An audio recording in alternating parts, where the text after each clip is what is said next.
शुभ प्रभात। भारत जिनके कारण से महान हुआ है, ऐसे अनेक महापुरुष इस देश में समय समय पर पैदा हुए हैं। उन्हीं में से एक कहावत है कि शिव दधीच हरिश्चंद्र नरेशा, धर्म हेतु सहे कोटि कलेशा। माना शिवी, राजा शिवी, दधीची और हरिश्चंद्र, ऐसे तीन महापुरुष, ऐसे तीन राजा हुए हैं जिन्होंने धर्म के लिए अपने शरीर पर अनेक सारे कष्ट सहे। इनमें से दो के बारे में हमको पता है, उन्होंने तो अपने शरीर को जीते जी शरीर को खत्म करने के लिए प्रक्रिया शुरू कर दी, और हरिश्चंद्र ने अपने को दान में दे दिया। ऐसी एक अलग घटनाएं हैं। उन्हीं में से राजा शिवी की घटना मैं आपके साथ यहाँ शेयर करूँगा। आजकल जो मध्य प्रदेश है, वहाँ पर एक प्राचीन नगर उशी नगर था, जिसके बहुत ही धर्मपरायण एक राजा थे जिनका नाम था शिवी था। वो राज्य का संचालन करते थे, प्रजा की चिंता भी करते थे, देखरेख करते थे और बहुत उदार थे। वो कोई भी अगर उनके द्वार पर आता था तो उसकी वो इच्छाओं को पूरा करते थे, और जो उनके पास होता था अधिकतम उसको देते थे। सभी को प्रेम करने वाले ऐसे राजा थे, यानी जिनके कारण से हम आज उनको उदाहरण लेते हैं। उनकी उदारता को, उनकी महानता को देख करके इंद्र की आदत थी परीक्षा लेना। इंद्र के स्वभाव में था किसी की भी परीक्षा लेना और उसको देखना, और जो भी आगे अच्छा व्यक्ति होता है, स्वाभाविक है, जो परीक्षाओं को पास करता जाएगा तभी तो अच्छा होगा। परीक्षा ही पास नहीं करेगा तो अच्छा कहाँ से होगा। परीक्षा का मतलब जो किया है, जो जानता है, जो जिसने कहा कि मैं ये हूँ, तो इसमें टेस्ट होकर के लिटमस तो पास होना ही चाहिए। तो ऐसे ही इंद्र ने उनकी परीक्षा लेने का निश्चय किया और अग्निदेव से प्रार्थना की, अग्निदेव आओ हम राजा शिवी की परीक्षा लेते हैं। और दोनों परीक्षा लेने के लिए आए। इंद्र ने बाज का स्वरूप रखा, बाज का रूप रखा, और जो अग्नि थे उन्होंने कबूतर का स्वरूप रखा, और कबूतर तेजी से आगे दौड़ रहा है और बाज उसके पीछे दौड़ रहा है, चल रहा है। राजा शिवी अपने सभा में बैठे हुए थे। इतने में एक बहुत तेजी से कबूतर आता है और उनके पास बैठ जाता है, उनके कपड़ों में छिप जाता है। ये उसको प्यार करते हैं, वो देखते हैं वाह कबूतर मेरे पास आया, बहुत खुश होते हैं।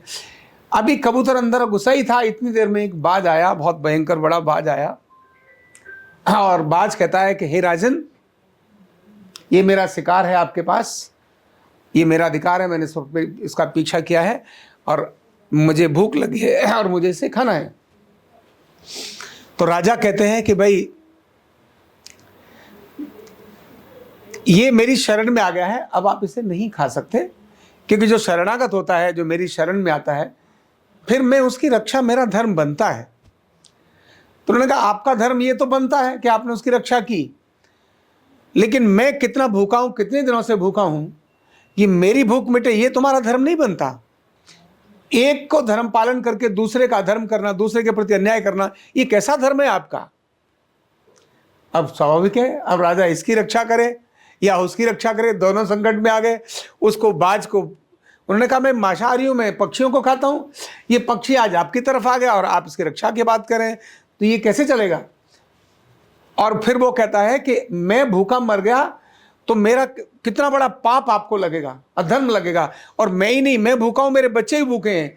इस पक्षी को ले जाकर मैंने बच्चों को खिलाना था, वो बच्चे भी भूखे हैं, छोटे बच्चे हैं, मेरे बच्चे भी भूखे मर जाएंगे, तो उस समय पर तुमको और ज्यादा पाप लगेगा।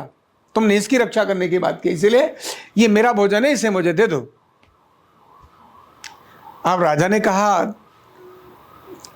कि भाई इसकी तो मेरे शरणागत है, इसकी तो मुझे रक्षा करनी ही है, लेकिन मैं एक काम कर सकता हूं, तुमको जितना भरपेट मांस खाना है, मैं अपने शरीर का मांस दे सकता हूं, क्योंकि दूसरे का तो मैं दे नहीं दे, किसी का तो अधिकार है नहीं मुझे कि भाई ये पक्षी ले लो, तो ये पक्षी की रक्षा क्यों। तो मेरा शरीर है, तो मेरे शरीर से जितना मांस खाना चाहो खा सकते हो। बाज को वो कहते हैं, बाज कहता है ठीक है, मुझे आपकी शर्त मंजूर है, और मुझे तो मांस खाना, पक्षी का, मैं मांसाहारी हूं, मुझे चाहे कबूतर का मांस खाना हो या आपका खाना हो, मुझे तो कोई दिक्कत नहीं है, मुझे तो अपनी भूख मिटानी है, तो मैं मर जाऊंगा। तो उन्होंने कहा कि ठीक है, लेकिन मुझे, बोले आप मेरे शरीर को खा लो, बोले नहीं मैं ऐसे नहीं खाऊंगा, आप सिर्फ मुझे उतना ही चाहिए जितने इस कबूतर का वजन है, आप इतना ही मांस मुझे दे दीजिए, बस इतने से ही मैं खुश हो जाऊंगा। बाज उनको कहता है। उन्होंने कहा ठीक है। उन्होंने वहीं तराजू मंगाई और तराजू मंगाने के बाद एक पलड़े में उस कबूतर को रख दिया और दूसरे पलड़े में अपने शरीर से मांस काटना शुरू किया। आप सोचिए कितनी जबरदस्त अद्भुत घटना होगी। एक व्यक्ति अपनी तलवार से अपना मांस काट रहा है और तराजू पर रख रहा है। पहले बाजुओं के मांस को काटता है, तराजू पर रखता है, जब खत्म हो जाते हैं तो जंघा का बड़ा मांस काटता है, वहां रखने लगता है। वो पूरे शरीर में मांस काट के रखता है। जैसे जैसे मांस काटे कबूतर और ज्यादा नीचा होता चला जाए, यानी जो उसका वजन है वो कबूतर भारी होता चला जा रहा है, वो पलड़ा नीचे आ ही नहीं रहा, समान हो ही नहीं रहा है। ऐसी अद्भुत घटना प्राणियों की रक्षा करने के लिए दुनिया में कहीं नहीं हो सकती, केवल और केवल भारत में ही हो सकती है कि एक पक्षी उसके पास आता है और उसकी शरण देने के लिए व्यक्ति खुद को, बाज को कहता है मेरे से खा लो, और खा लो इतना ही नहीं है, खुद होकर अपना मांस काटकर और तराजू पर रखना, ये अद्भुत घटना केवल और केवल भारत की ही हो सकती है। और जब बाज बार बार देख रहा है, सब लोग सब तरफ हैं और सब में कितना कोलाहल है, सब कितने दुखी हैं, जितने नागरिक हैं। जब उन्होंने सबने सूचना सुनी कि बाज से रक्षा करने के लिए केवल एक कबूतर के लिए राजा स्वयं अपना मांस देने के लिए तैयार हो गया है, तो सारे जो कुशीनगर के जो नागरिक थे वो सभी इतने दुखी होने लगे कि ये क्या हो रहा है। और वो सारी जो घटना घट रही है उसको देख रहे हैं और सभी की आंखों में अंदर समय पर आंसू हैं। और आखिर में जब वो तराजू ऊंची ही रहती है, तब राजा को लगा कि अब सबको छोड़िए, मैं खुद ही बैठ जाता हूं।